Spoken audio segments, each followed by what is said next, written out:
Hello everyone, जैसा कि आप जानते हैं कि 70वीं बीपीएससी मेंस की परीक्षा ख़त्म हो चुकी है और कई सारे कैंडिडेट्स के लगातार कॉल मैसेज आते रहते हैं कि 71वीं मेंस को लेकर हमारा अप्रोच क्या होना चाहिए, 71वीं बीपीएससी को लेकर हमारा क्या अभी से तैयारी का स्ट्रेटजी होना चाहिए। देखिए, 70वीं बीपीएससी मेंस जब हुआ तब भी जो हमारा मेंस का बैच चल रहा था, हमने उस समय भी दावा किया कि जो पढ़ाया जा रहा है वो सफिशिएंट है, मोर देन इनफ है और क्वेश्चन यहीं से आएंगे। इतना ही नहीं, जो क्वेश्चन आए भी तो उनको प्रूफ के साथ हमने जो है वीडियो पे दिखाया कि किन किन क्लास के लेक्चर से कहाँ कहाँ से क्वेश्चन आए, चाहे वो हिस्ट्री के हों, आईआर के हों, एसए पेपर के हों, चाहे वो पॉलिटी के हों, इकोनॉमी के हो, डीआई के हो, हर जगह से क्वेश्चन जो है वो मेंस के क्लासरूम से आया है। तो जाहिर सी बात है कि जो ये पैटर्न हम लोग देख रहे हैं बीपीएससी का, और इसको लेकर जो हमारी पूरी टीम इस पर दिन रात काम करती है, तो अगले बीपीएससी का 71वीं बीपीएससी का भी मेंस का हम लोग 8 तारीख से बैच लेकर आ रहे हैं। जी हाँ दोस्तों, आपका जो मेंस का बैच होगा उसमें आपको न सिर्फ पर डे का कंटेंट, कोई भी टॉपिक पे जो पढ़ाया जाएगा, इसके अतिरिक्त आपको स्टडी मटेरियल और साथ ही साथ आंसर राइटिंग की रिगरस प्रैक्टिस करवाई जाएगी, जो रोज कम से कम 2 से 3 क्वेश्चन आपको क्लासरूम में ही लिखने हैं और उसका इवैल्यूएशन भी लाइव होगा। आपके जो रिस्पेक्टिव फैकल्टी है वो वहीं आपके सामने इवैल्यूएट करेंगे। ठीक है, तो इसी कड़ी में देखते हैं कि हिस्ट्री को लेकर मेंस में हमारा अप्रोच क्या होना चाहिए। देखिए, हिस्ट्री जो है जीएस पेपर 1 का, जाहिर सी बात है पहला सेक्शन हिस्ट्री होता है। हिस्ट्री में अगर आप देखें तो जीएस पेपर 1 में आपका हिस्ट्री जो है, इतिहास, वो लगभग आपका 114 मार्क्स का होता है। अगर परसेंटेज वाइज देखें तो नियर अराउंड 38% के आसपास आता है। तो जाहिर सी बात है हिस्ट्री एक काफ़ी महत्वपूर्ण सेक्शन कैरी करता है इसमें। इतना ही नहीं, हिस्ट्री जो है वो आपको एस्से राइटिंग में भी मदद करता है। किसी भी टॉपिक के हिस्टोरिकल पर्सपेक्टिव से जब आप उसमें इनपुट डालते हैं तो जाहिर सी बात है आपका जो है आंसर राइटिंग का एनरिचमेंट अच्छा होता है। तो ये जो 114 नंबर आपका हिस्ट्री का है जीएस 1 का, इसमें भी अगर आप देखें तो कुछ पर्टिकुलर डायमेंशंस है जहां से रिपीटेडली क्वेश्चंस आते हैं। हर साल प्रश्न वहीं से उसी एरिया से आते हैं।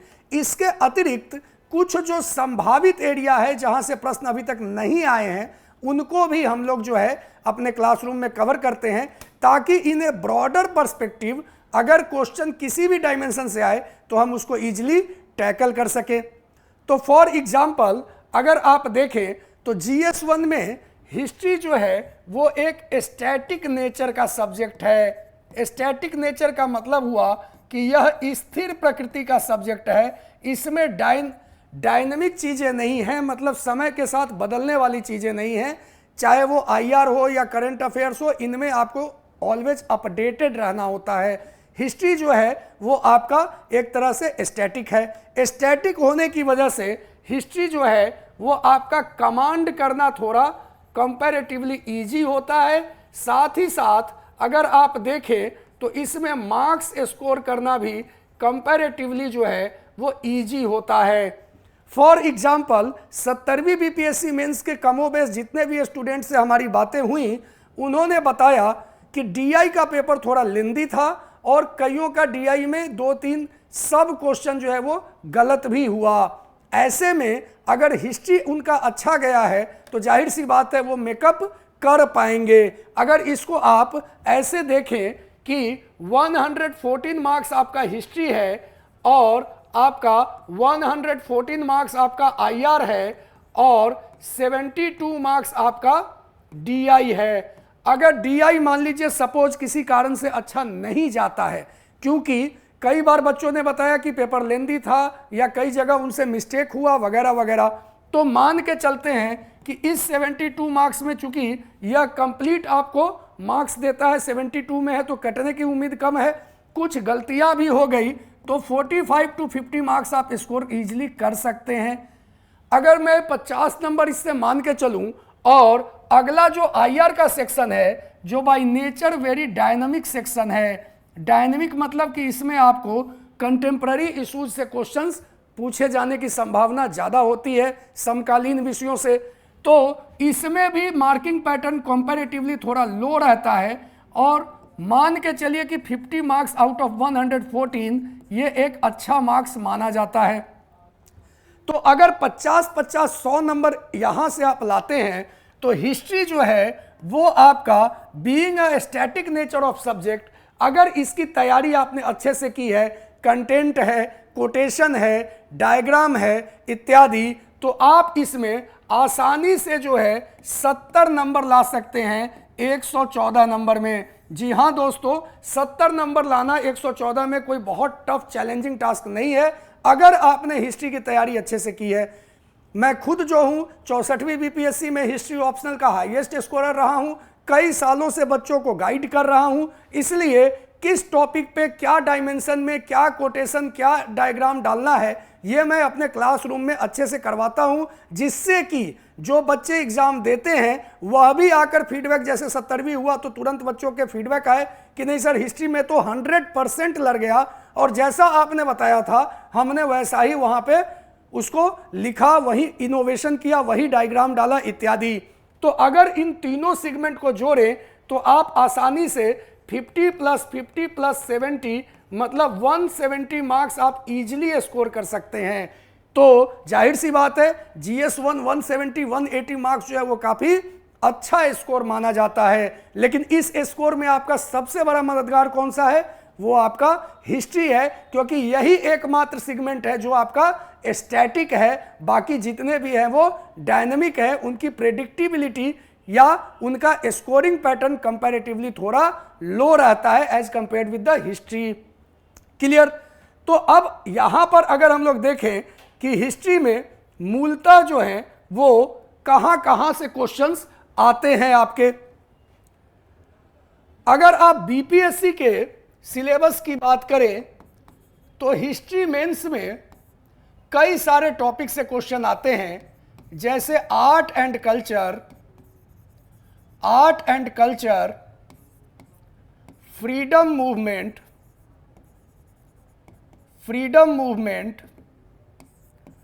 पीजेंट मूवमेंट, रिवोल्ट एंड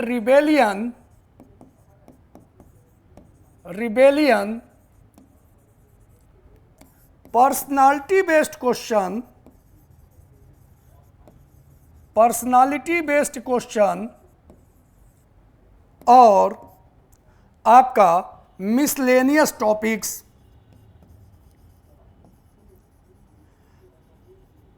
अगर हिंदी माध्यम के लिए देखें तो जाहिर सी बात है कला एवं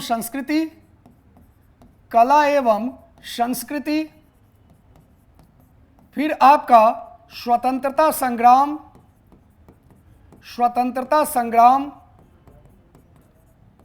आपका किसान आंदोलन,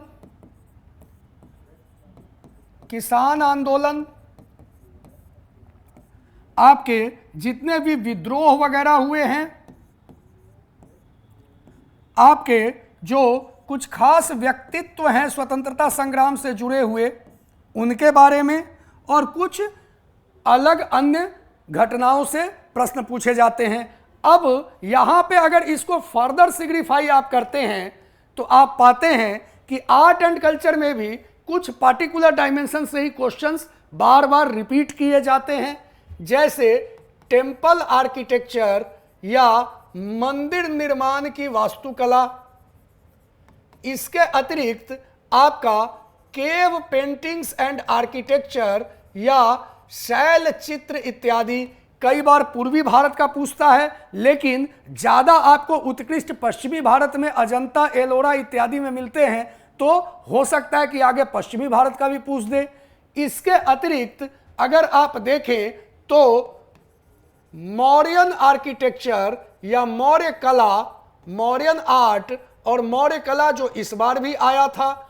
इसके अतिरिक्त अगर आप देखें तो पाल कला और पाला आर्ट यहां से भी प्रश्न आते हैं। इसके अतिरिक्त पटना कलम जो अगेन इस बार भी आया था, पटना कलम यहां से भी आपके क्वेश्चन पूछे जाते हैं। इसके अतिरिक्त आपका मधुबनी पेंटिंग या चित्रकला यहां से भी प्रश्न पूछे जाते हैं। साथ ही साथ इसके अतिरिक्त कुछ ऐसे डायमेंशन जो अब तक पूछे तो नहीं गए हैं परंतु में भी एग्जाम पॉइंट ऑफ व्यू से महत्वपूर्ण है, यूपीएससी में कई बार पूछा है तो संभावना है कि बीपीएससी में भी पूछ दे। जैसे आपका मथुरा एवं गांधार कला, Mathura and Gandhara school of art, यह भी हम लोग क्लास में देखते हैं। तो कला एवं संस्कृति के विभिन्न विषयों को हम लोग अच्छे से कर लेते हैं ताकि यहां से प्रश्न 8 नंबर में आए या 38 नंबर में आए। दोनों के अप्रोच भी हम लोग क्लासरूम में देखते हैं कि 8 नंबर वाले में किस तरह से आंसर राइटिंग करना है, सेम कंटेंट को कैसे कंप्रेस करना है क्वेश्चन के नीड के हिसाब से, और 38 नंबर वाले में जो है हमें उसे कैसे अप्रोच करना है। दूसरी तरफ अगर आप देखें स्वतंत्रता संग्राम की बात करें तो इसमें भारत में राष्ट्रवाद का उदय, भारतीय राष्ट्रीय कांग्रेस की स्थापना, इसके विभिन्न चरण जैसे moderate phase, extremist phase, Gandhian phase इत्यादि, कुछ प्रमुख आंदोलन जैसे सिविल डिसोबीडियंस, सविनय अवज्ञा या नॉन कोऑपरेशन, असहयोग आंदोलन या फिर क्विट इंडिया, भारत छोड़ो आंदोलन जो इस बार भी आया था एग्जाम में, इन सब चीजों को हम लोग स्वतंत्रता संग्राम और आंदोलन वाले टॉपिक्स में देखते हैं। इसके अतिरिक्त अगर आप देखें तो किसान आंदोलन की अगर आप बात करें तो यहां से एक क्वेश्चन चंपारण सत्याग्रह आपका रिपीटेडली पूछता है, इस बार भी आया था एग्जाम में, Champaran Satyagraha and its impact on freedom movement. इसके अतिरिक्त आपका स्वामी सहजानंद सरस्वती और किसान आंदोलन में उनकी भूमिका, इसको लेकर भी प्रश्न बार बार पूछे जाते हैं। इसके अतिरिक्त अगर आप देखें तो नील आपका जो पवना रिवोल्ट है, डेक्कन राइट्स है या मोपला रिबेलियन है, एका मूवमेंट है, यह सब भी आपका ब्रॉडर जो है वो क्या है, किसान आंदोलन से ही संबंधित है। तो किसान आंदोलन जो है वह बीपीएससी में कई बार रिपीटेडली पूछा जाता है, जिसमें चंपारण और सहजानंद सरस्वती ये दो सबसे प्रमुख आपके घटनाक्रम है जिससे एग्जाम में क्वेश्चन आते हैं। इसके अतिरिक्त अगर आप देखें रिवोल्ट एंड रिबेलियन का जो टॉपिक है, विद्रोह की बात करें तो उसमें मूलतः 3 क्वेश्चन जो है, 3 टॉपिक वो बार बार एग्जाम में रिपीटेडली पूछे जाते हैं। जैसे जनजातीय विद्रोह की बात करें तो संथाल, ट्राइबल रिवोल्ट की बात करें तो संथाल, मुंडा, ये दो आपके कई बार पूछे गए हैं। इसके अलग अलग डायमेंशन, जैसे मुंडा मूवमेंट जो था वो एक प्यूरिटन मूवमेंट भी था, वह एक शुद्धि आंदोलन भी था इत्यादि। तो संथाल और मुंडा ये दो आपके जनजातीय विद्रोह पूछे जाते हैं। इसके अतिरिक्त 1857 का विद्रोह और बिहार में इसका प्रसार एवं नेतृत्व, जैसे 1857 के विद्रोह में जाहिर सी बात है इसका नेचर एंड कैरेक्टर, प्रकृति और स्वरूप क्या था, अलग अलग इतिहासकारों के क्या मत हैं, इसके कारण क्या थे, इसके परिणाम क्या हुए, इनमें किन किन लीडर्स ने भूमिका निभाई और बिहार में कुंवर सिंह की क्या इसमें भूमिका थी, यह सब जो है आपको कई बार एग्जाम में पूछे गए हैं। तो यह भी आपका एग्जाम पॉइंट ऑफ व्यू से काफी महत्वपूर्ण हो जाता है। इसके अतिरिक्त अगर आप देखें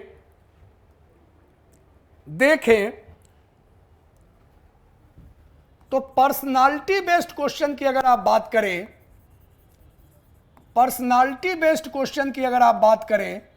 जिसमें कुछ खास व्यक्तित्व के बारे में सवाल पूछे जाते हैं, वहां से भी हर साल आपको बीपीएससी में 1 या 2 क्वेश्चन मिलते हैं। जैसे इस बार आपको जो है गांधी जी पे क्वेश्चन आया था, उनके कंस्ट्रक्टिव वर्क वगैरह पे क्वेश्चन आया था। पर्सनालिटी बेस्ड क्वेश्चंस की बात करें तो यहां पर आपके टैगोर, रविंद्रनाथ टैगोर और उनका contribution in art, literature, freedom movement etcetera, जो भी फिलोसॉफिकल डायमेंशन है वगैरह वगैरह। इसके अतिरिक्त आपका Pandit Nehru and as a founding father of modern India, जिसमें उनके आपके जो भी है पंचशील है, आपका क्या है पंचशील के अलावा नैम है, नॉन अलाइंड मूवमेंट, सेकुलरिज्म है, धर्मनिरपेक्षता इत्यादि के सिद्धांतों पे कई बार क्वेश्चंस आते रहते हैं। इसके अतिरिक्त जाहिर सी बात है Gandhi ji the greatest figure of modern history, Gandhi ji पे क्वेश्चन तो बनता ही है। इनके कई सारे सिद्धांत जैसे न्यासता का सिद्धांत, ट्रस्टीशिप, इनके द्वारा किए गए कार्य लाइक अनटचेबिलिटी इत्यादि, या फिर इनके द्वारा किए गए और भी कई सारे कार्य जो हैं जो कि अलग अलग, जैसे आपका सर्वोदय या फिर अंत्योदय, या फिर आपका जो है कह सकते हैं कि गांधी जी के द्वारा चलाए गए अलग अलग आंदोलनों की भूमिका और महत्व, इसके अलावा इनके द्वारा दिए गए 7 सोशल सिंस या 7 सामाजिक पाप कर्म इत्यादि, यह सब जो है, या गांधी जी के समाजवाद के प्रति दृष्टिकोण या गांधीयन सोशलिज्म जिसे कहते हैं, तो ये सब पे क्वेश्चन आपके बार बार पूछे जाते हैं। इसके अतिरिक्त बिहार बेस्ड पर्सनालिटी की बात करें तो जयप्रकाश नारायण जो हैं, इनसे भी क्वेश्चन कई बार पूछे जाते हैं। खास करके जयप्रकाश नारायण का 1942 के आपके क्विट इंडिया या भारत छोड़ो आंदोलन में क्या भूमिका थी। इतना ही नहीं, जयप्रकाश नारायण के आजाद दस्ता से भी प्रश्न पूछे जाते हैं। इस बार भी क्वेश्चन आया था आपका जीएस पेपर 1 में, Azad Dasta and role of Jayaprakash Narayan इत्यादि से। इसके अतिरिक्त अगर आप देखें तो स्वामी सहजानंद सरस्वती और कभी कभार जो है डॉक्टर राजेंद्र प्रसाद पे भी क्वेश्चन पूछे जाते हैं। तो पर्सनालिटी बेस्ड क्वेश्चन जो है, इसे भी हम लोग क्लासरूम में काफी इफेक्टिवली टैकल करेंगे कि एक पर्टिकुलर पर्सनालिटी के अलग अलग डायमेंशन से जो क्वेश्चन आ सकते हैं वो कहां से आएंगे, उसमें क्या उनके थॉट शामिल करने हैं, क्या उनके विचार के साथ, कोटेशन के साथ, आपका डायग्राम वगैरह इत्यादि हर चीज जो है, क्योंकि न सिर्फ यहां कंटेंट बल्कि इनोवेशन की भी हम लोग बात करेंगे कि कैसे अपने आंसर को हम इनोवेटिव तरीके से रखें ताकि हमें एग्जाम में बेहतर मार्क्स मिल सके। क्लियर? तो पर्सनालिटी बेस्ड क्वेश्चंस को भी हम लोग टैकल करेंगे। इसके अतिरिक्त आपका मिसलेनियस टॉपिक है। मिसलेनियस टॉपिक जो है, इसमें भी हम लोग सभी उन विषयों को देखेंगे जो एग्जाम पॉइंट ऑफ व्यू से रिलीवेंट है और बार बार पूछा जाता है। जैसे इस बार भी एक क्वेश्चन 38 नंबर में आया था, डायरेक्ट क्लासरूम का क्वेश्चन आपका, क्या growth of western education in Bihar. तो बिहार में पाश्चात्य शिक्षा का विकास, ये कई बार पूछा गया है। इसके अतिरिक्त अगर आप देखें तो role of women in freedom movement, महिलाओं की भूमिका। इसके अतिरिक्त role of newspaper and press, समाचार पत्रों की भूमिका पर भी प्रश्न पूछे जाते हैं कि इनका क्या रोल था नेशनल मूवमेंट में। इसके अतिरिक्त अगर आप देखें तो आजकल 8 नंबर में खास करके, बट में भी आने वाले समय में 38 नंबर में पूछा जाए, कई सारे एक्ट एंड पॉलिसीज हैं ब्रिटिश गवर्नमेंट की जो कि एग्जाम में एज इट इज पूछ दिए जाते हैं। जैसे इस बार इंडियन काउंसिल एक्ट 1861 पूछा था, भारतीय परिषद अधिनियम 1861 के बारे में पूछा था। तो अगर आप देखें तो इसमें कई सारे एक्ट एंड पॉलिसीज के बारे में पूछता है। इस एक्ट एंड पॉलिसीज को भी 2 भाग में बांट सकते हैं, अंडर कंपनी रूल और under crown rule. Company rule जो है, इसके अंडर में अगर आप देखें तो रेगुलेटिंग एक्ट है, पिट्स इंडिया एक्ट है, चार्टर एक्ट है 1813, 33 और 53 का। अगर क्राउन रूल की बात करें तो गवर्नमेंट ऑफ इंडिया एक्ट है आपका 1858 का, इंडियन काउंसिल एक्ट है 1861 और 1892 बार बार पूछा है। इसके अतिरिक्त आपका इंडियन काउंसिल एक्ट है आपका 1909 का, फिर गवर्नमेंट ऑफ इंडिया एक्ट है 1919 और 1935 का। तो जो गवर्नमेंट ऑफ इंडिया एक्ट है 1919 और 35 का, ये आपका 38 नंबर का क्वेश्चन यहां से बनता है, क्योंकि जो 1929 वाला है उसमें डायरार्की की व्यवस्था थी और जो 35 वाला एक्ट था वही आपका आगे चलकर भारत के संविधान को निर्माण में महत्वपूर्ण भूमिका निभाई। तो आपका ये सारे जो है मिसलेनियस टॉपिक में एक्ट एंड पॉलिसीज पूछे जाते हैं, कभी 8 नंबर कभी 38 नंबर में। इसके अतिरिक्त अगर आप देखें तो ट्रांसफर ऑफ पावर की जहां तक बात है, ट्रांसफर ऑफ पावर जो कि ये निगोशिएशंस चल रहे थे 1940s onwards, second world war के समय, इसमें भी 3-4 आपके डायमेंशन है जहां से क्वेश्चन आने की संभावना है, जैसे अगस्त offer, Cripps mission, Wavell plan, cabinet mission, Mountbatten plan, Rajagopalachari formula इत्यादि। तो यह भी हम लोग क्लासरूम में देखेंगे। तो कहने का मतलब कि ओवरऑल हम लोग हिस्ट्री के न सिर्फ सारे डायमेंशंस को देखेंगे, बल्कि जहां जहां से क्वेश्चन आने की संभावना है, सिर्फ प्रीवियस ईयर की नहीं, आने वाले समय में भी अगर कुछ इसमें रिफॉर्म हुए, जैसे सोशियो रिलीजियस रिफॉर्म मूवमेंट है, उसके कुछ प्रमुख ऑर्गेनाइजेशन आर्य समाज, ब्रह्मो समाज, रामकृष्ण मिशन, आपका Sir Syed Ahmad Khan and Aligarh movement इत्यादि, तो इन सब को भी हम लोग जो है देखेंगे। तो कहने का मतलब कि इतिहास को पूरा ओवरऑल हम लोग देखेंगे, जिसमें कि आपको आंसर राइटिंग, स्टडी मटेरियल और क्वेश्चन को लेकर अप्रोच क्या है, कहां कोटेशन डाल सकते हैं, कहां डायग्राम डाल सकते हैं, कहां दोनों डाल सकते हैं, अपने आंसर को कितना इनोवेटिव कर सकते हैं, ताकि आप हिस्ट्री में इजीली 70 to 80 मार्क्स स्कोर कर सके आउट ऑफ 114 मार्क्स। और इतना स्कोर के बाद आपका नेचुरली जो है ओवरऑल स्कोर आपका 170 to 180 मार्क्स हो जाएगा, जो जीएस पेपर 1 में आपको एक बेहतर एज देगा बाकी आपके जो कैंडिडेट है उनके ऊपर। तो चलिए दोस्तों, इन्हीं बातों के साथ हम लोग मिलते हैं आपसे 8 तारीख को मेंस के क्लासेस में 71st बीपीएससी के लिए। Thank you.